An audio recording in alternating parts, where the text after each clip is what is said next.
Hey now, welcome to the Dirty Side of the Track, America's leading Formula One podcast. I'm Brian, that's Rob. It's the off season, and we have cooked up something awesome for everybody today. Rob, how are you, man? I'm good. I'm still in a little shock of not looking at the Sasquatch on the other side of Zoom. It's like I know we don't put now that YouTube have made it easy. I don't need to put the video up as often. We will return to video format at some point. We're not quite sure how yet. But for anyone that knows what Brian may have looked like a few weeks ago, there was hair as tall as the Eiffel Tower. There was his beard as big as Grizzly Adams. And today, I'm going to say his head is probably about a third shorter than it was because all that hair up top's gone, and now he's clean shaven, and I'm completely freaked out. But anyway, I'm hoping it was heavy hair because I'm going to weigh myself tomorrow and see if I lost any weight. heavy hair. Oh man. Well, Brian's being very gracious by saying we've cooked up. Actually, Brian spent many a late evening this week researching Alain Prost for a Vale's Tale. I feel bad calling it Vale's Tales because all I really did was format the notes so that I could read them. No, there's still Vale's So Tales. There's still yeah, always Vale's Tales. you've done a sterling effort there. So not to be confused with Sterling Moss. So we're going to do news and social video vault, which by the way I've watched the vast majority of them this week. Oh, nice. I needed something last night during the Packers game to keep me awake at half time, so I kind of went into them there. So yeah, and then Vale's Tale Prost. So let's jump in to news and social, which has been quite active this week. And I've got a question for you, Brian. Yes, I'm going sir. to read the first two, and I'm going to ask you if either or both or neither do you think the admins got excited and pressed publish too quickly?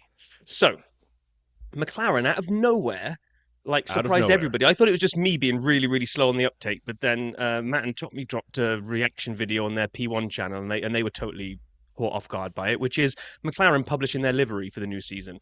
We were joking that the launch dates, car launch dates that had come out, aren't really launch dates; they're livery reveal dates because we don't see the actual car until testing. But out of nowhere, boom, new McLaren livery drops. Like a Um, month early, three weeks to a month early. Yes. So does that mean they really are revealing their car when we get to reveal date? I doubt it. So I hold doubt that it. thought about the admin pushing publish too early. Second news story. AlphaTauri on their Instagram page, and I've just checked it, I still can't find them. It looks like they've gone missing. They changed their Instagram name to Visa Cash App Racing Bulls. Then the account has now disappeared again. So, question, Brian, on both of those, did AlphaTauri publish their new name too soon? Did McLaren accidentally mean to schedule that tweet for, say, 3 weeks' time and hit publish now? What do you think? I think McLaren did it on purpose. I think it was great. I think they knew what they were doing. They deleted so much of their prior social media before that, so they had a plan, and it made sense. We'll talk. Can we talk for a second now before we get to AlphaTauri about the scheme? Because it was one of the ones I think you thought was going to be good, right? Wasn't that your favorite one? It's one Predicted that to I be. said was going to be the Yeah. best, and as you text me, you said now you've seen it. Is it still in for the running? I was like, well, actually, it is. Yeah. I I like the token gesture. Sorry, I like the fact they removed the token gesture blue from last year, which felt like they were trying to do some sort of little golf nod to golf, but it didn't really work. I didn't like that splash of blue. So now, and I feels like the papaya is slightly darker. So you've just maybe that's just because it's just black, just papaya. It pops more as like a vibrant orange almost. I'm not saying it my prediction is going to be true. There's still a lot of liveries that could, Of course. I'll be honest, if one of them is better, but it hasn't ruled itself out of the running. Let's put it that way. I agree with you. I don't like the chrome numbers. Other than that, I actually liked it. I thought it was pretty good. I thought it was good, but like the chrome numbering on the back, I couldn't see it. I don't. Maybe that's my partial color blindness, but I'm looking like, is that Oscar? Is that Lando? Whose number is that? And so, so anyway, that was my only challenge with the chrome numbering. I liked it though, and I like when they do that. So Alpha Tauri, to your question, I actually think they did this on purpose. But here's my thing. I think this is like a kick stake situation where they kind of pulled back after the reaction a little. And then they're like, hang on a second. People don't like this whole name we just put out there. V Carb. Alpha Tauri is going to be known. We may even have to revert to Toro Rosso. If they go with Visa Cash App Racing Bulls, I'm going back to Toro Rosso. Is that okay with you? Toro Rosso and Sauber. I'm saying we just Yeah, lock that in now, right? For the two agreed. team Toro names. Rosso, Sauber. But speaking of both those two, Yeah. they were both Yes. intermingled in the next story as well, which Yes. is that Zach Brown has urged for immediate investigation into AlphaTauri because they're saying that the Red Bull. No, I'm still going to call it AlphaTauri. I can't call it the other name. Red Bull and AlphaTauri are getting a little bit too cozy. We know they're a sister situation, but apparently a lot of the leadership has been revamped and it was all sharing. We heard that Christian Horner's going to sit across the two to some degree. AlphaTauri is going to take more customer parts from Red Bull, and it's going to up its presence at the Milton Keynes campus. And Brown has kind of basically said AlphaTauri is, from what I understand, moving to the UK, which I think will benefit both teams. So this is an AB team and co-ownership, which is a whole other level of AB team than we've ever seen, and it's a big concern to ours for the health of the sport and the fairness of the sport. Well, it is. Think of this for a second. I'm with Zach Brown. Again, this is the second time I've been with him recently. I can't remember the other one, which is very bizarre because I'm usually the opposite perspective of Zach Brown. He nailed it. It's not just the sharing of insight or common people. It's not Christian having a little oversight of both. It's none of that. It's not the drivers coming up through Toro Rosso into Red Bull. It's not that. It's the cost cap. You double your cost cap. Basically give one team all of the money, and then just once it's developed, give the other team the parts. I mean, you see what I'm saying? I mean, you're just making four cars for the cost of two instead of, but it's money that other teams don't have. And so I know that's not how it's going to work per se, but what's to stop them? What would happen if AlphaTauri, Toro Rosso, VCarb, what if they said, all right, we're going to really focus on, spend all of our cost cap on engine and battery and brakes and everything, the chassis, but you guys do all the aero. Red Bull, you do. So you have double the budget. Well, even I'm sure the accountants will be getting ready to be unleashed and go zooming into Milton Keynes. So maybe that will be a bit harder to pull off. But, Adrian Newey strolling through the Milton Keynes campus. Oh, where did I leave my genius insights to this year's aero package? Oh, I think I left my notes open back in that meeting I was just having with AlphaTauri. It's like Elf when they take the guy's notebook of stories, right? That's what's going to happen here. But Did we just get an Elf quote in here? I love it. we did. I don't even know how really, but there we are. I don't think talking of Elf, but I've got no link to Elf to the next one, so I won't. The times of the 24 races for this year have been announced. We're not going to go through them all, but the one that stuck out is that Vegas has retained its late night start time. So it's going to be another early one for me, 1 a.m., I think, for me, midnight for me. for you. And really more, it's the local people that have to kind of deal with that. It's cold. But me fans, the locals and the fans, because anywhere else where you or I have to get up early, it's because it's somewhere else on the other side of the globe. And for them, it's normal time of day. Here, Right. it's a bit, I heard a lot of people talking about how absolutely freezing it was when you were a fan to be sat there. Well, I mean, as we said, it's nice to have a third American race, but that clearly wasn't for America at that time zone. So that's okay. I did see a picture of the next one, and you put it in the notes, but Carlos Sainz Sr., he won the Dakar 24, is that right? I know he won. Did he win a stage? No, he won. I say the whole thing, but I don't really understand Dakar because there's about 1,000 categories. So because there's like a motorbike category, and inside that there's about 400 different types of bike categories. So whatever category he entered into, he won. The senior Spanish category. I don't know. But congratulations, obviously, to Carlos Sainz Sr. He won something, and Carlos Jr. was there to congratulate him. And you saw this other part about Antonia being there, a guest of the show. Oh, my gosh. Antonia Rankin, who came on this here little pokey pod, talk about people's trajectory going upwards after they've been on here, right? Like Blake was kind of trying to make YouTube content, and now he's taken off. Basically, everyone who comes on here, they're just, I don't know why we don't, but anyone else does. But Antonia was covering the Dakar Rally, and she put on her Instagram feed picture of her in a helicopter chasing two of the rallying cars as they were going across the sand dunes. I mean, it was epic. That's cool. I mean, I'm not even a fan of that type of racing, but you just think, oh my gosh, I would love to be sat in that helicopter, watch it, and just chasing. It's like a Tom Cruise stunt thing, like chasing these cars. Awesome. It was amazing. That's awesome. Last one before we open up the video vault, Mercedes have announced one of their academy drivers for this year. So it's French sports car sensation Dorian Pin. I'm sure it's going to be Pin or Pin. I don't know. There'll be some French pronunciation there. I'm murdering and butchering, but there we are. She's got quite a background. Yes. She joined the Iron Dames in 2021, finalist in the FIA Girls on Track Rising Stars competition. In her breakthrough season in 2022, she took a win in European Le Mans Series, also winning the Gold Cup class in Spa.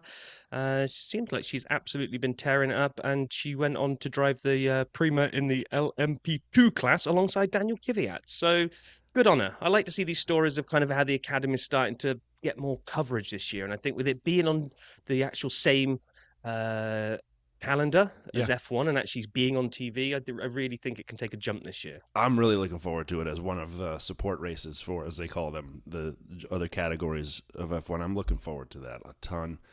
And by the way, Iron Dames, if you guys aren't all following them on social and watching them race, you should. I got into watching them at Le Mans last year, and I couldn't have cheered harder for a team. And they were so likable and fun, and they went into the garage, or as Rob would say, garage, and had some conversations. And the Iron Dames, man, they swear like sailors. And I thought that was awesome, too, because I'm like, yeah, they're exactly the same as everybody else driving cars, which is perfect. Okay, with the news done, we're going to open the video vault. And you're going to notice a theme a little bit to the vault this week.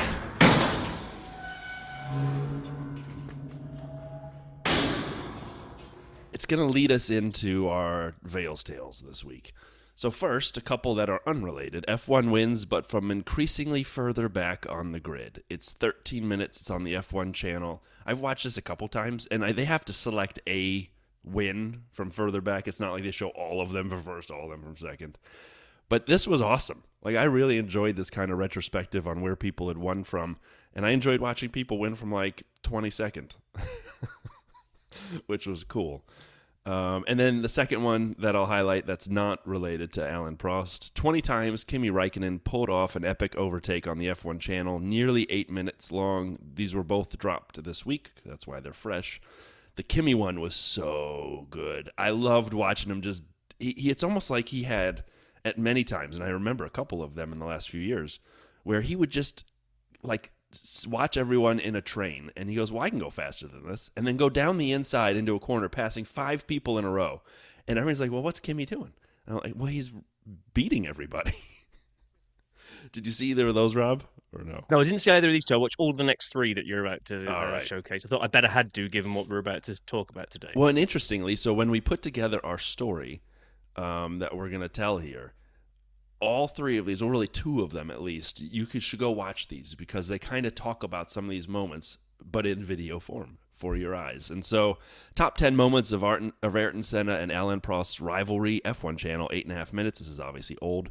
You'll hear us talk about a few of them here, but seeing it is so intense. I think you'll enjoy the stories, but definitely go check out the Senna-Prost rivalry. It is one of the greatest in the history of F1. And then top 10... Is it this one? I think it's this one. It's this one where we get name-checked.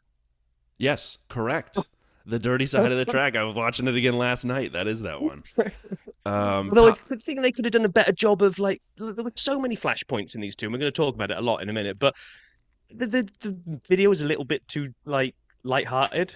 Yeah. Like, the voiceover guy has no intensity whatsoever. So anyway, and then they run each other off the track, and like it's like fine to the voiceover guy. But anyway, top 10 moments of Alain Prost brilliance on the F1 channel, nearly 16 minutes. Not enough views on that. It's in the couple 100,000. It should be in the millions. It is such a good episode. You guys got to go check it out. And then the last one, as I was Googling around, Tuned 50, episode 5, the Alain Prost story on the McLaren channel, where it's a cartoon. Give it a check out. It's fine. Please watch. I enjoyed it. It was different. Yeah, it's different. I'll give you that. It's different. I'm going to leave it at that. It's different. Different it is. And we will close the video vault with that thought of Alain Prost. So I got to be honest here. I knew of Prost, right? Before we started this, of course. I didn't watch him. I wasn't into it yet. He was closing his career as I was starting my F1 fandom. So I knew of him. I knew he was good. I'd heard he was a little difficult to work with. And that was really all I knew. Like, he was good, he was a champ, and I knew, of course, about his rivalry with Senna and the time around with Piquet. and Nigel. But that was it, like a loose association. So I did not know the rest of what we're about to get into, and I really enjoyed learning about Alain Prost. So, Rob, how about you? What did you walk in with in terms of Prost knowledge? Um, Probably more than you because I was getting into Formula One late 80s. So when watching some of those, I think it was the 10 moments of Prost Brilliance video. I was like watching some of those and going, I actually, well, could be fooling my memory that I remember some of these things, but specifically Murray Walker commentate on some of the moves and some of the incidents that happened. I was like, oh, yeah, I remember that. Like there was one on there where it shows, I can't remember which of the videos, but it shows I think it's Suzuka where Mansell crashes out real badly. Obviously, it's not focusing on that; it's focusing on what Prost went on to do in that race. But I was like, "Oh, yeah, I remember Mansell crashing." So yeah, probably more than you. But I didn't. I'll be brutally honest, because kind of in the UK, Mansell had captured the public attention, and if it wasn't Mansell, it was probably Senna that you were looking at coming. I knew of Prost, and I knew that he was good and he won, but for some reason, it just didn't figure on my radar to really pay that too much attention to him. Maybe it's because there's a little bit of history between the British and the French, and it's like strappy Frenchman. So I was mesmerised by the Brazilian Senna and Mansell and his big moustache. So I Well, actually really enjoyed jumping into all the stuff that you'd pulled together and kind of reading through it. I was like, yeah, that's that. He's a lot better than I actually gave him credit the for. SAP stats are Yes. crazy on this one, so we So will get there. you did this. So why don't you lead Yeah. us off into the Vale's tales of Monsieur Prost? I shall do so. So, Alain Marie Pascal Prost, born 24 February 1955 in France, of Armenian descent. He was an active and athletic child, and I put all these things in here for a reason. He enjoyed diverse sports, wrestling, roller skating, football, or soccer, and in doing so, he broke his nose several times. Well, there's Never checkbox noticed that, one. would you? Never noticed his big broken nose in the past. But so that answers that. And one of the things we always do here is try to figure out how people got started in F1, or for us in their F1 fandom. And so he kind of got into kart racing when he was 14 on a family holiday, Alan did. And he really enjoyed it. And he kind of followed through on this. That would have been about 69 or 70. So for 4 years, he kind of was into karting. But then it became serious in 74. When he was 19, he left school to become a full-time racer, supporting himself by tuning engines and becoming a kart distributor. I love this. I love when people who become, pretty intense world champions have that tuning of engines or working on cars where they kind of learn a little bit of the pieces. And again, on karts, a little different than later, but still, he kind of came up through a little bit of that aspect.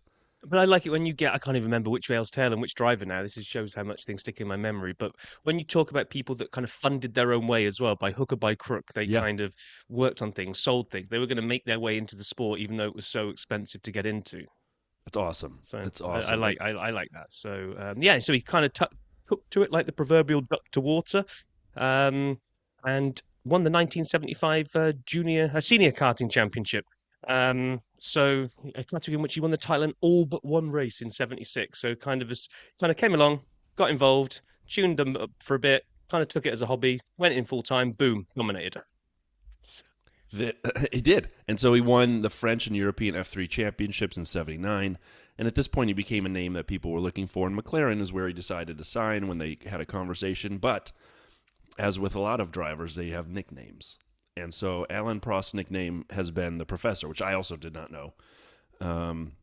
He did not care for the name. It was kind of given to him as he had like a smooth, thoughtful, intellectual approach to competition. And it was interesting because when McLaren said to him, "Hey, do you want to go 1979, end of the season before you start full time, run a race at Watkins Glen?"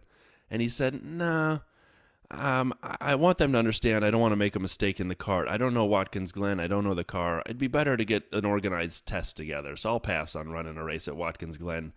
Hence, the Professor was born.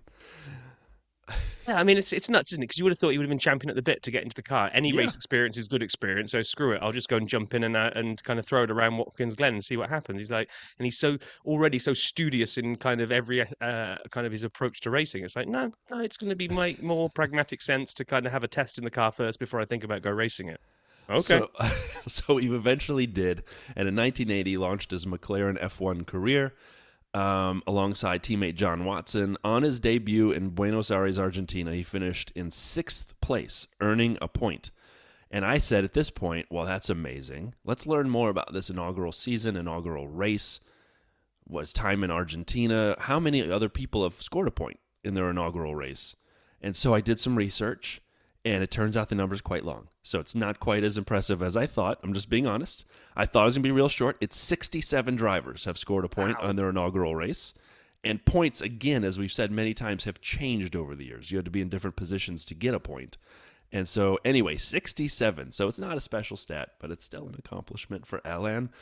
He had 4-point scores in 1980, finished 15th or 16th. There's a little debate on that, depending on the source, but let's just agree it's far down the championship. It was by far his worst season in F1. He learned a ton in that season. He also had a lot of accidents, broke a wrist, had a concussion, had mechanical failures.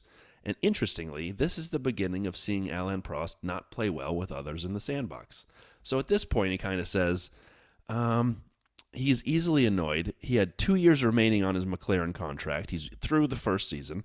And he's like, I'm done. I'm going to leave McLaren and sign with Renault. Now, Renault obviously is a French team, so there's something to be said for that. But Prost has said that he left the team because of the large number of breakages of the car. And he felt the team blamed him for some of the accidents that he had. This will not be the first time he feels people are saying things about him behind his back. Again, That all was a this is theme. fascinating. Yeah. I know this is a theme that I mean, you kind of always had this view of him as I wouldn't even say fiery Frenchman because even his interviews, he never seemed that No, fiery. It was more right. just kind of like simmering, a bit like Nicky Lauda always used to look. Like, couldn't imagine Lauda getting angry at anybody, but you knew kind of beneath those eyes he was kind of simmering and plotting revenge on Well folks. Like said. Prost had that same kind of air about him that he was very. Ever saw him like obviously we didn't get to see them on TV as much as we do these days, like cool down rooms and all that kind of stuff. So from what I remember seeing of him and some of those videos that you had in the vault, he's kind of quite reserved, Yeah. but I'm gonna say scheming, constantly scheming. The The professor professor. was scheming. Exactly. Exactly. So let's just kick off Renault. I'll do 81 here, and then if you want to take it at whatever you want. But so he goes to Renault. He partners with fellow Frenchman René Arnoux, 1981. And just for everyone's benefit, it was a double Frenchman driving for a French team. Kind of reminds me of Alpine today, in that regard.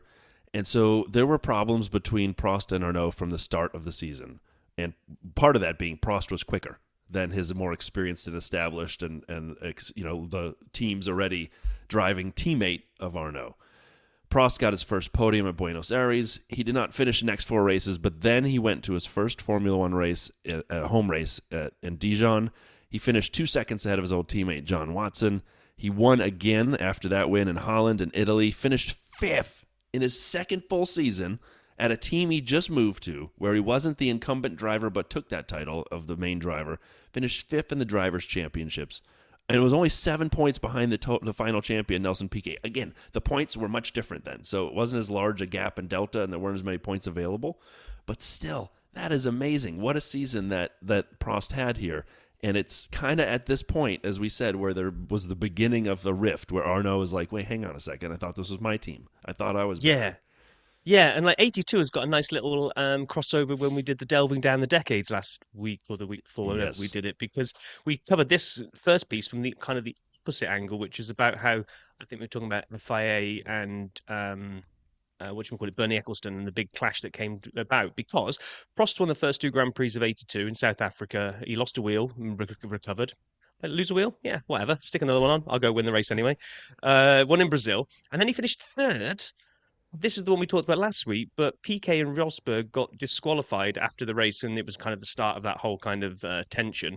He retired from 7 races and improved on his drivers' championship, finishing 4th, but with fewer points. And this is kind of the difference as well, I think, is that if you retired from 7 races now, I'm not quite sure you fall so far behind, maybe, but yeah. So then the French Grand Prix that year. Arnaud won the race, but Prost, in his resentful way, felt that he'd gone back on a pre-race agreement to support Prost during the race. The thing was that Arnaud was kind of a bit more outgoing, and the Yes. French fans and the French media liked him. So while he wasn't the quicker driver and he wasn't the better driver, he got the media and the fans on his side. And Prost's relationship with the media was just poor. And he commented, say, when I went to Renault, the journalists wrote good things about me, but by 1982, I'd become the bad guy. I think, to be honest, I'd made the mistake of winning. The French really don't like winners. This is so great. He's just pissing people off in his nonchalant way. Yeah, 82. What a season. So, like you said, he finished well. He improved on his position, finishing fourth, but the Arnault thing was falling apart fast. And this is one of the videos in the one that we recommend in the Alain Prost, not the one against Senna, but it's in there with Arnault, with the conversation on who actually was supposed to, sit behind each other. Fascinating thing. In 83, Arnault leaves Renault, effectively chased away by Alain Prost, which further pissed off French fans. So at this point, he's been annoyed with McLaren. He does not like his contemporary Rene Arnault, nor the media, or really at this point the fans don't like him. And so Eddie Cheever, American Eddie Cheever, I remember that name, replaced him as Prost's partner. And apparently there was a rumor that Renault decided they wanted to sell more road cars in North America, which, shocking, did not work because I don't think I've ever seen a Renault here in America. I have, just very few. So Prost in 83 had 4 victories for Renault and finished second in the Drivers' Championship. 2 points only behind Nelson Piquet. So again, we're seeing his progression up the ladder each season, doing better.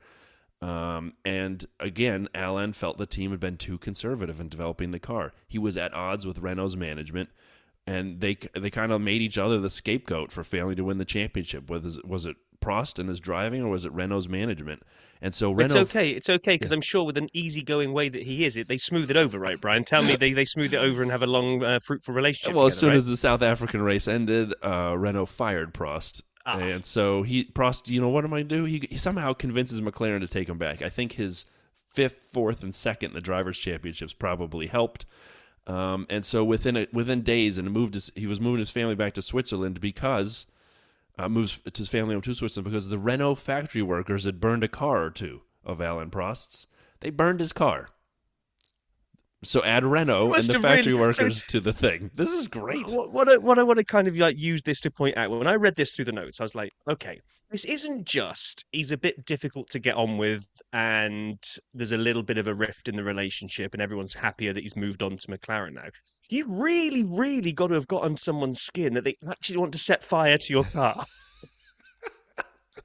It's unbelievable. It's not that they put a kick me sign on his back and spent the day laughing at him around the office on his final day. They didn't even deflate the tire or pop, poke a hole in the tire. They burnt the car. Oh boy! So as we said, he rejoins McLaren, and again, you gotta appreciate he joins Niki Lauda at McLaren, and this time McLaren's being run by Ron Dennis, who we've all heard of. Ron Dennis wasn't running McLaren the first time around in 1980. And so he lost the world championship to Lauda in the final race of the season in Portugal by half a point, but he'd won 7 races to Lauda's 5, including that Portugal win. But again, we're going to come down, I think it's 88, with the whole weirdo point situation that we talked about last week. So we'll get to that. We'll get to that. But he had 7 wins in 1984, which equaled the record set by Jim Clark in 63. So while he finished second again, he was runner-up to Niki Lauda. We've talked about Nelson Piquet. Soon we'll be talking about Senna. These are some seriously amazing drivers. This was a great era of amazing drivers. Now, Niki was on the tail end of his career at this point. But just wow when you think about it. And Prost is right there. And he's like, I deserve this. And he does. Because in 1985, he became the first French Formula One world champion. He won 5 of the races that season, so not as many wins as the year prior. But he became the first French F1 world champion in 1985 running for McLaren. So now he is at the pinnacle, at the top. You would think maybe the professor will be like, all right, I got this. I don't need to be such a kind of guy anymore. It feels like Max has mellowed a little bit after his win. Well, that's not the way Alain does it. Yeah, so 86 saw Lauda had retired, and Keke Rosberg came along and joined him. Prost successfully defended the title, despite struggling against Honda-powered Williams, Piquet and Mansell. We definitely touched that last week as this kind of the surge of Williams came through. There was this whole piece, I think, is on the video. The end of the 86 season. So Prost appeared to finish second in the championship behind Mansell. Prost had got the same number of wins as Piquet, but he'd got 4 second places to Piquet's 3. Thus, placing second, he was second going into the final race. He was running third behind Piquet, directly behind Prost on the road, which is all he needed to do to win the title. And Mansell's tires just went kaboomski. I remember that video. And you'll see it it's like we don't see them as often these days, but this is like full-on delamination. The tire has ordered a taxi and got the hell off that rim in spectacular fashion. Yes. The Williams team brought Piquet in to change tires as a safety precaution. Prost had already pitted, and he's on softs, and he just absolutely nailed it. They do go into detail on the video, so make sure you go and watch the videos that Brian highlighted in the video vault, because it kind of goes through the whole mental arithmetic of that one. But doing so, he became the first driver to retain the title since Jack Brabham in 1960. It's quite a gap, isn't there, of drivers there? We were in 1986 here. Yeah. We were looking 26 years earlier that somebody had actually retained it. In my head, someone like Lauda must have done it, or somebody must have done it like more recently than that. But no, apparently not. Well, then Rosberg retires in '87, before the '87 season, and they put Stefan Johansson in the McLaren seat alongside Prost for the '87 season. He finished fourth, Prost did, in the championship, behind Piquet, Mansell, and Lotus driver Ayrton Senna. So Prost finished 30 points behind Piquet, so it wasn't as close, other than his debut season in '80. And this was the furthest away he would be from the championship for a while. But here now, it gets ready. Get your boots on. It's getting deep, because in 1988 it really gets amped up. So Piquet, as we already said, won in '87, and Williams won the Constructors. Honda decided not to supply the Williams team with their engines, reportedly due to Williams' refusal to dump Nigel Mansell and hire a Japanese driver.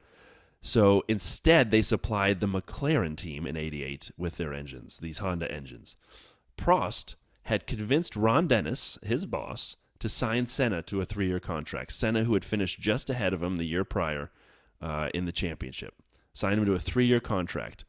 And apparently Honda had a little bit to do with this, because his ability had been highly regarded by the Japanese firm when driving their engines with Lotus. So they continued this association in '88. It's Senna, Prost at McLaren with the Honda engines, which are pretty good.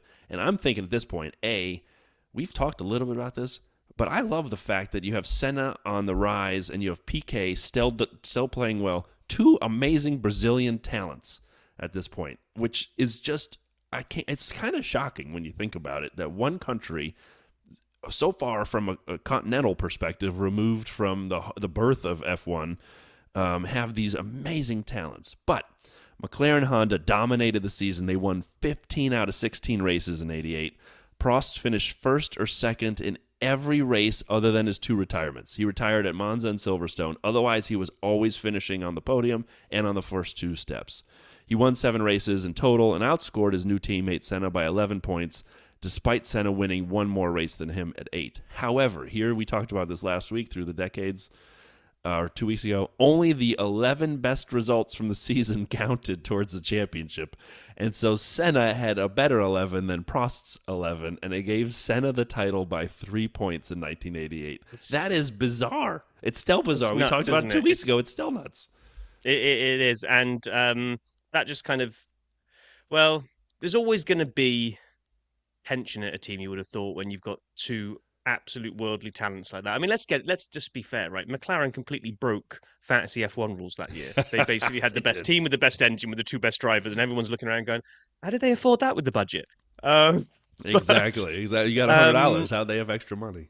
Yeah, and you've got some sort of, not animosity, because I guess they all know the rules under which things are run under, but it's got to have irked Prost a little bit that technically he's had a better season, but because of a stupid rule about how many results you actually count, he doesn't walk away with the title that year. So after he asked for this guy to be his partner. Yes, after he asked to bring him in, which is kind of bizarre, but there we are.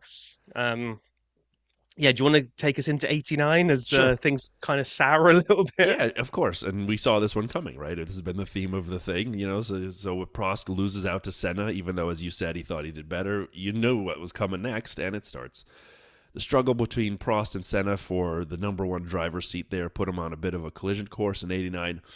Mutual admiration turned out to a little bit of hatred, and then Prost accused Senna of dangerous driving. And here's where it gets good again. Receiving more than his fair share of attention from McLaren and Honda.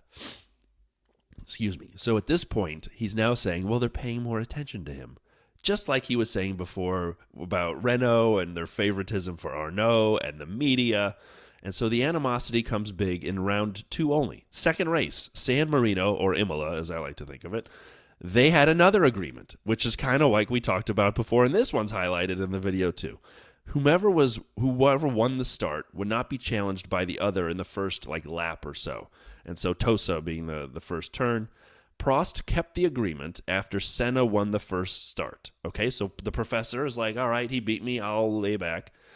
However, there was a restart. Gerhard Berger, and it's also highlighted there, had a monstrous crash in his Ferrari. Prost... Yeah, proper fireball as well. I Oh forgot my about God. it. I mean, seeing it, it brought it back. I remember watching that and thinking, oh my gosh, he's not getting out of there. So then there's a restart, and Prost wins the restart and assumes the deal is still on, but Senna passes him under braking for the first corner, second corner in Tosa, and at this point he was pissed. So Prost goes to a journalist. Yeah, go ahead. Well, before you just go on to the journalist, right? This is just brilliant because it couldn't have happened any better when the rivalry was simmering to have something like this where both of them are going to take the moral high ground and believe they're right.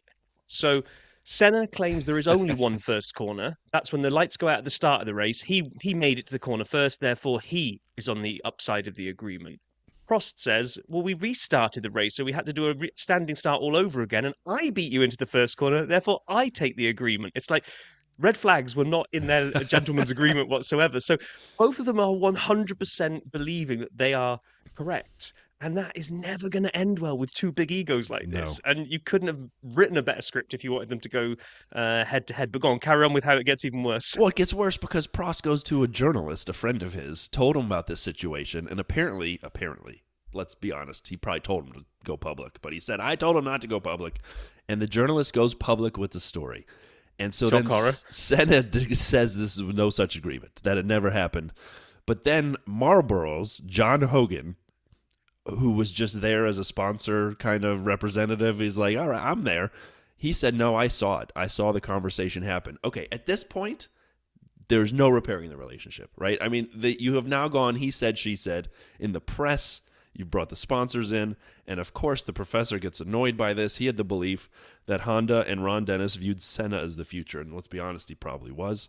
And so Prost recalled that at the Italian Grand Prix, he had one car with 4 or 5 mechanics around it, his, while Senna had 2 cars, at the very least, let's say one on the test car, the T car, whatever, but 20 people, or 10 to 20 people. He's like, you're not even working on my car anymore over here. I'd love to be able to, I didn't have enough time to fact check this to go in and take a look at this, but could you imagine sitting there in your car with like 3 or 4 people begrudgingly working on your car, probably going slowly, and then looking over to your left and seeing an army of people doing anything they can to get Senna's car ready. And by the way, probably setting this T car up for Senna in case he needs to use it as well. I mean, maybe you reap what you sow, and his attitude had kind of made Senna had that kind of gravitas, I would say, that probably he was a lot nicer to work with, even if he was still an animal in terms of competitiveness. But well, and then at the Italian Grand Prix, the best part of this is,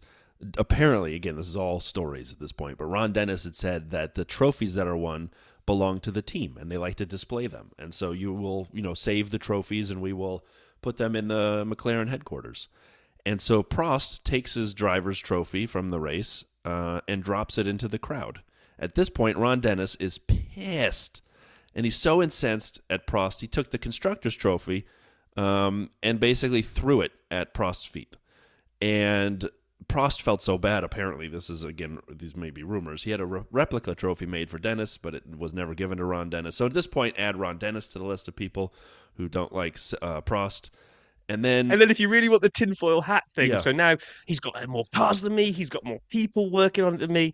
In 1989, as it carried on going, he carried on claiming that his Honda V10s were not producing the same amount of power as Senna's. I mean, he has properly gone all in, and hey, maybe he could be true, but it got to the point where the Honda boss at the time, Osama Goto, felt compelled to come out and speak to the British media on the matter to basically go, no, all engines are equal. But oh my gosh. And then they close 89 just in fitting fashion with this chaos going on at the Japanese Grand Prix towards the end of the season, if not the last. I can't remember the order of the races then. And this is also in the video with the Senna Prost one. So they literally go up to the Casio chicane and the cars get interlocked, the tires amongst the tires, and they run off into the escape road. Prost, thinking the world championship was over, climbs out of his stalled car. But as they separate the cars, they pushed Senna's McLaren a little bit backwards towards the track. And so as they push it forward to kind of get it out of the way of the track, they're on this escape road. Senna gets the engine started and drives through the chicane and keeps racing. And Senna's like, I'm out of here. And Prost is walking away like, what is going on here? And they're in the same... I really wish... Yeah. Go ahead. I really wish on that video it could have got like panned in. You could have seen Senna kind of doing the loser symbol on his head as he drives away. Because Prost's face is kind of taken. He's got this confused look like, what now? He's what? So now, you could say that in that little minute is kind of the microcosm of what summed up Senna. The race is never over until it's over. Like he sat there and just thought, well, something might happen. And then when they bump started, he's like, okay, so long, suckers. Oh, and Senna, I mean, famously has said, you're a racer. If you're a racer, you always go for the gap that exists. That's the way he always thought, right? And so that'll come back in this relationship in a minute as well. Actually, fascinatingly, so Senna's car was damaged. The nose was damaged. He pitted. He rejoined behind Nannini, and he sliced past him at the chicane. However, they excluded Senna for missing the chicane when he went off with Prost. So he cut it because he went off the escape road when he got the bump start from the marshals accidentally. They appealed the decision, but it was upheld. Senna was given a fine. So Prost clinched his third driver's title that season because of that race, because of the way Senna was disqualified and all the things that happened. However, they could not go on as teammates anymore. So Prost and Senna don't get along, Prost and Dennis, Prost and Honda, Prost and McLaren. I mean, he's lighting the world on fire as he leaves each place. They say don't burn the bridges. Well, he blew them up with bombs. And so then in 1990, he joins Ferrari. Yeah. Okay, so he joins Ferrari, but I found an interview with him as he left McLaren and joined Ferrari. And maybe I'll put the link in the show notes because there's lots of kind of, what do they say, burns that he puts out. But I'll read the one that it says Prost on Senna.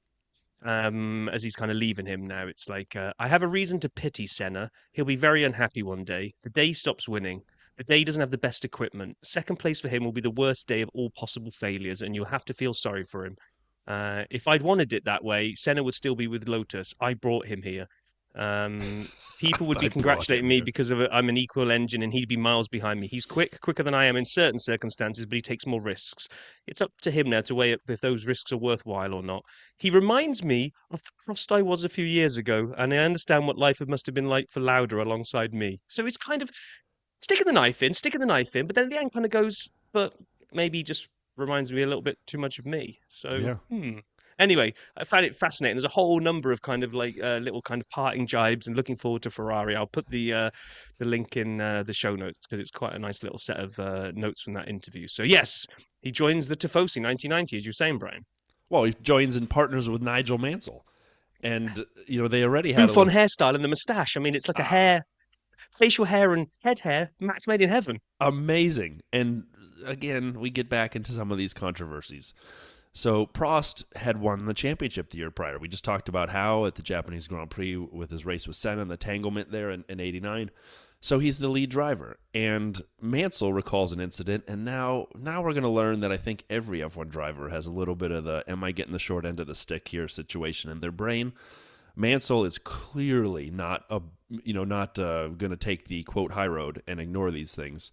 So Mansell recalls an incident at the British Grand Prix in 1990 with his new teammate, Alain Prost, the reigning world champion, who's the number one in the team because of his world championshipness.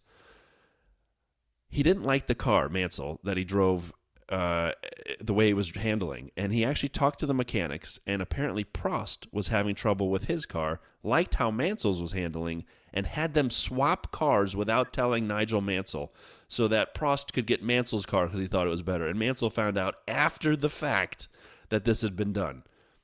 A, if this is true, holy crap. And B, if this is true, I understand why Nigel Mansell started having a problem with Alain Prost halfway into the season. And then the one that the flash forward that you just referenced. So Senna had lost the title to Prost after that coming together, despite the fact he got going again and won the race. He got eliminated, and that handed it to Prost. Now the shoe is on the other foot as we arrive in the penultimate round of the season in Japan.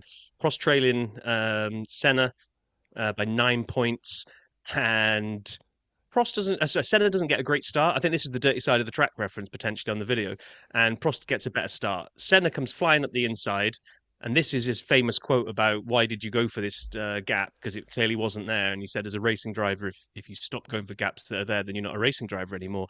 Although he did admit later, a year later, that he did intentionally drive into Prost because he came flying up the inside, steered to the left, took them both out. Title for Senna. So... Prost finished the season 7 points behind Senna, like you said. And the interesting part, Prost says, he is a man without value. Damn! I mean, like, you can be annoyed with someone, but, I mean, where are you going with these things? So the last couple, we'll kind of quickly hit the last few things here. In 91, Mansell left Ferrari because of his unstable relationship with Prost, so add him to the list of people who don't want to work with Alain Prost. He rejoins Williams, Mansell does. And then the replacement at Ferrari was Jean Alesi, and Prost won no races, only getting on the podium 5 times in 91. He took this out on the team and criticized the car and the team publicly. And then, of course, they terminated his contract before even the Australian Grand Prix was run, and he was done. He sat out 92. I would just say this, right? He's now pissed off Ferrari. Add that to all the other teams and engine suppliers in addition to people. He sat out 92. He will come back in 93, which will hit quickly. But 92 is when Nigel dominated in that Williams. Yes. One of the most dominating seasons ever. And I'm going to guess, I'll go out on a limb here, it wasn't just the Williams being amazing. It was also he didn't have a guy like Alain Prost right behind him, pushing him and making him make mistakes and taking some of those points. So anyway, the last thing is in 93, as I said, Prost joins Williams. Mansell heard about this and left. He goes, I don't want to work with this guy. Not only did I leave Ferrari, you're bringing him in, I'm going out. Well, exactly. If you want to get a feeling for how much he must have got under people's skin, Renault factory workers want to set fire to his car. Nigel Mansell has just had the most dominant season ever and said, who's my new my partner now? Yeah, okay, I'm going to America. I'm going to go and race in the kart series. I'm not going to be his teammate. Wow.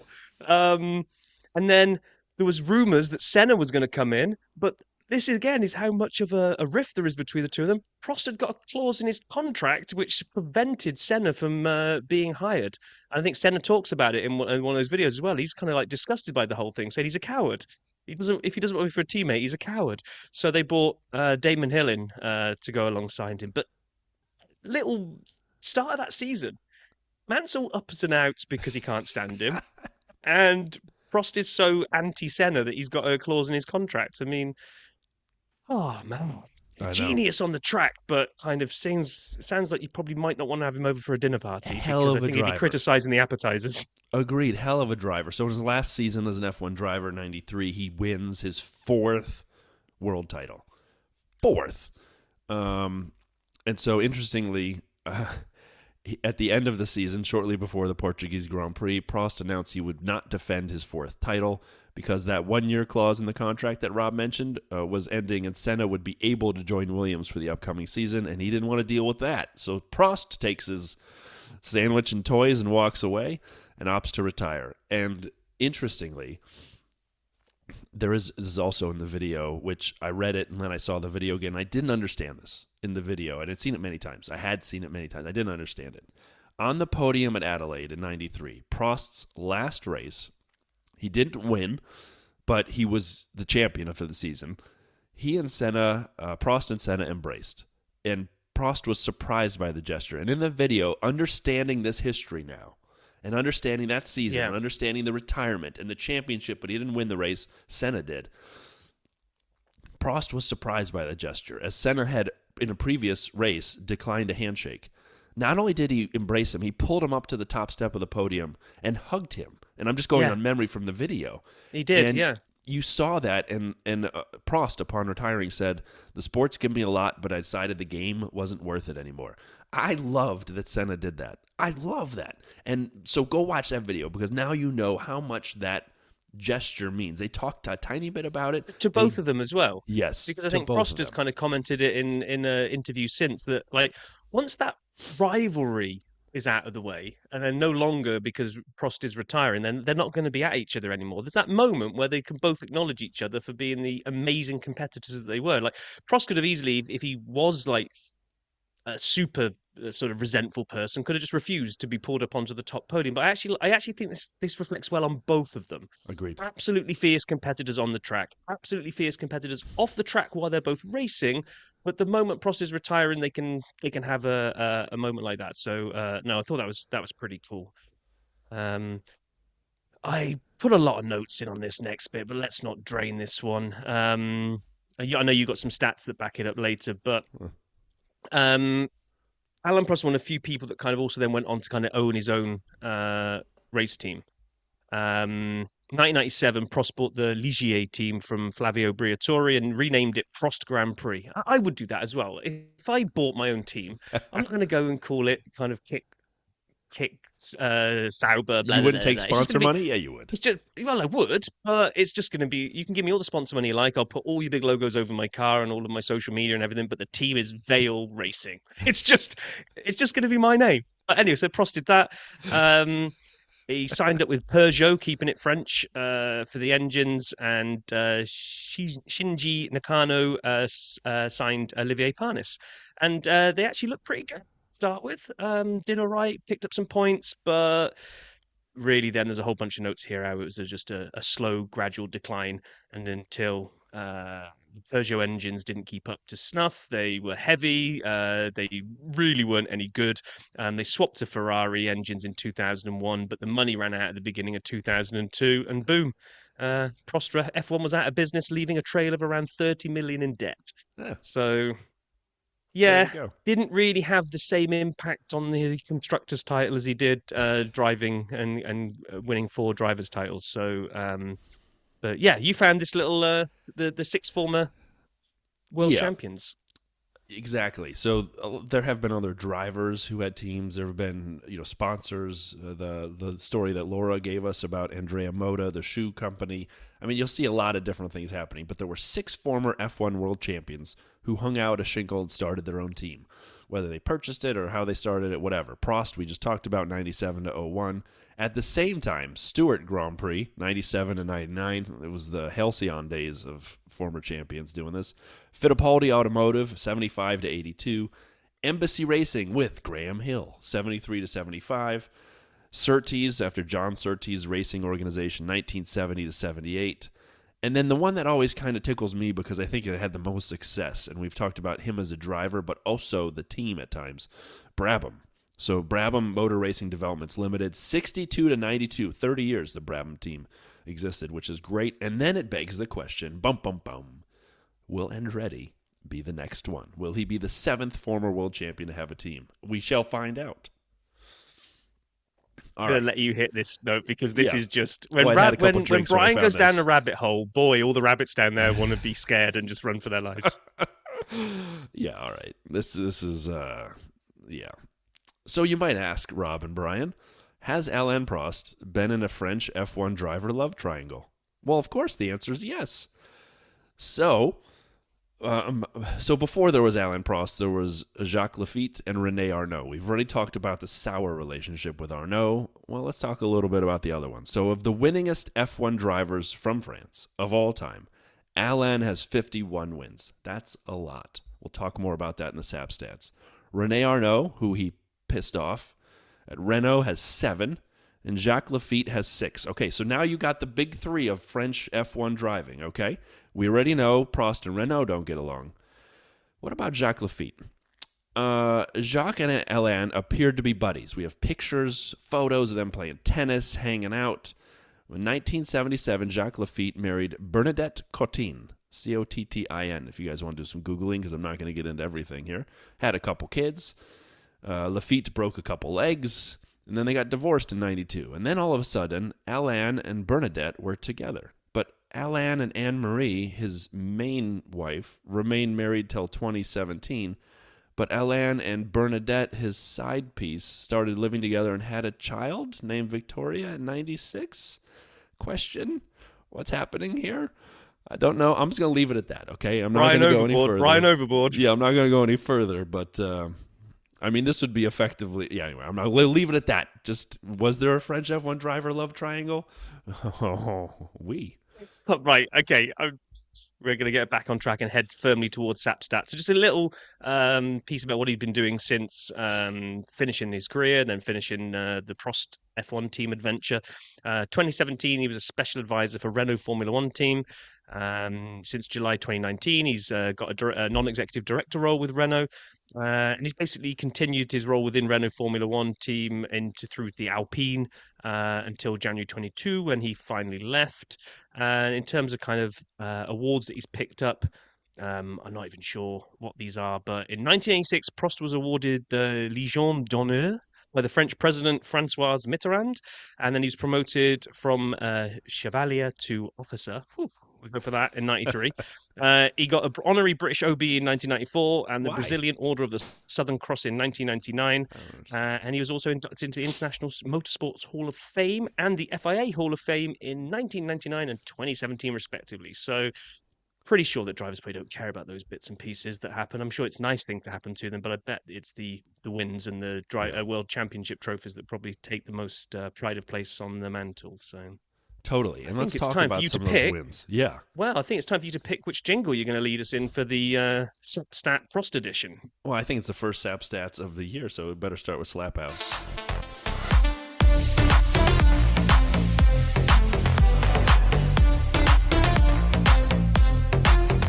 SAP Stats, Alain Prost, Vale's Tales edition. 4-time world champion. 4 times. You can't deny the greatness of a 4-time world champion. There are 2 7-time world champions, Lewis Hamilton and Michael Schumacher. There's one with 5, Fangio. And then it's just Seb and Prost with 4. That's it. Those 5 are at the top of the win column for the F Drivers' Championships. That's your Mount Rushmore right there. Michael Schumacher broke Prost's record of 51 Grand Prix wins during his 2001 season, but I'm going to come back where that stands in all time. Prost shares the record for starting every race of a season from the front row, which he did in 93. Nigel had done this in 92 with the season Alain was out. We already talked about that. Senna did it in 89 and Damon Hill in 96. In 1993, just to be clear about this, he started every race from the front row, all 16 of them. Holy cow! Not even something that Verstappen did last couple of years. So. Crazy. And so... in terms of total wins, I referenced his 51, which Michael Schumacher broke. Lewis has 103. Michael has 91. Max is 54. Seb is 53. And Alain is 51. He is that good because they had less races back then, too, per season. So the fact that he's 5th all-time in world championships, 5th all the time in wins, he also, in addition to having 4 championships, has 4 second places in the World Drivers' Championship. Holy cow! So after that inaugural season 80 with McLaren, the non-Ron Dennis era, when he kept blaming them for the crashes and he thought they blamed him for the crashes and blah, blah, blah, he never finished worse than 5th. He ran 199 Grands Prix. He had 51 wins, 33 poles, 41 fastest laps, 106 podiums. That puts him 4th all time in terms of podiums. I don't know how many ways to cut these stats, and he's one of the top 5 no matter what, every time. 4th all time in podiums. If you look at podiums overall, Lewis 197, Michael 155, Seb 122, and Alain Prost 106. He is, however, tied with Fernando for 106. Ooh. So Fernando can get ahead of him next time he steps on the podium there. He led 2,683 laps which is 7,753 miles. 7,753 miles of leading a race. Not just racing, but leading a race. He could have driven from my deceased aunt's house in LA, because I like to do LA to New York, to my cousin's house in Long Island, which is 42 hours if you're following the speed limit, but Alain would not have done that. That's 2,800 miles. He could have then turned back across the country because he left his curling iron on, and so he could have made it all the way back to LA, and then he would have had so many miles left leading a race. He's like, I'm going to drive to Destin, Florida, and basically make it there. He could have crossed the country 3 times leading a race. And the final stat I have is one that I always enjoy kind of checking out. His average starting position was 4.16, so a little over 4th was his average start in his career. His average finishing position was 2.96, which is a humongous difference in terms of the way he ran the race and what he did during the race to move up to that point. So over his career, if we go back to my quali to race day swingometer, he did basically a +1 on the swingometer. Yes, which is why when I saw this, I said this is Vale's thing from the end of the year when we did the recap. So that's why I put it in there. Quali to race swingometer. Come on, we've got to make this a thing. It's and Alain, of course, his entire career has got a +1. Well, +1. +1.2. Yeah. What a guy. What a Vale's tale. Rob, thanks for doing this with me. But I learned so much about Alain Prost. And again, I don't think people would say he's a bad guy. I think he's just an intense driver, and he wants things in his favor, and he's willing to piss people off to win. I don't know if I've ever heard anyone say he's a jerk. It's just that's who he is in a race car and around the racing track. A jerk. Yeah, it seems like everything possible to win, sprinkled in with a little bit of paranoia and tinfoil hattedness that when you're not winning, and there is, again, going back to one of the videos you put in there, there's a quote from Senna where he's saying that it's never Prost's fault. Whenever you hear Prost coming out and talking about something, it's the car that let him down, the team that let him down, the weather let him down, the da-da-da-da, and he reels off all these things. He said, but it's never his fault. And that is maybe the one thing that you kind of, again, we haven't looked at every single interview he ever did, and maybe sometimes he was magnanimous in defeat, but I think it comes across that maybe he was a bit like that. I'm the best, I'm going to win. If I don't win, it probably isn't my fault. And then, but then as a, sort of, whatever you would call we already called it, I can't remember his role, a senior ambassador or whatever for Renault/Alpine, he seemed like, a much different person. The same way Niki Lauda would work with Mercedes. Yeah. Much more. Absolutely. He could be himself, if you will, and no one ever accused him of being anything other than amazing at that point. So it's like you said, whatever it took to win, he would do it, and he was paranoid about it, and he wanted every advantage. And you know what? Go for him. Because I'm good with that. I'm good with that. Like, I obviously never made it to the top levels of sport, but in football, we would always kind of have this, what goes on pitch stays on pitch. You can be an absolute worst enemy with the person you're playing against for those 90 minutes, but you can always have a pint in the bar afterwards and laugh about it. Yeah. And that kind of sentiment of being like a true competitor when you're out there, but able to then be not too much of a douche when you're off it. I'd like to think Prost was like that. It seems to have been, it wasn't until he retired that he could be a nice guy to people. But so what? If that's what needs to be one of the number one drivers in the world, then it looks like it worked out pretty well for him. So no, thank you for picking this one, Brian. It was it had been suggested, I think, on the Discord maybe that Prost should be somebody we should look into, and we'd kind of debate it and said, should we do Senna before we do Prost? And as much as I would love to do a Senna one, because there's just so much airtime devoted to Senna, I'm glad we picked Prost, and I'm glad we kind of got to kind of jump in and understand the big bouffon-haired legend. The professor. Yeah. So that's that. That's the Vale's Tales done. I felt like you should have got the fire going at the beginning, like you used to on the Vale's Tales episode, and then we could have put the fire out at the end. But I should have. I'll wrap that up. Well, I play it now, but it'll make me have to pee. But I found it. It's too late. Oh, no, don't play. I don't want you having to worry about having to pee. Yeah. No idea what we're doing next week, but we are getting closer to at least car reveals. Yeah. And maybe McLaren jumping out will force somebody else's hand this week, and we'll have another car to look at, but maybe not. Maybe McLaren have just gone out there nice and early to get all the airtime, because we're so starved of F1 content at the moment. It probably was a genius play to put your new livery out there, because literally that's all the whole internet has been this week if you're into F1. Totally. So, well, cool. That was a lot of fun. I hope you guys enjoyed learning about the professor, as Rob and I did as well. As Rob said, we'll have something fun next week, so we will talk to you all in a week's time. Be well, be safe, have fun, everybody.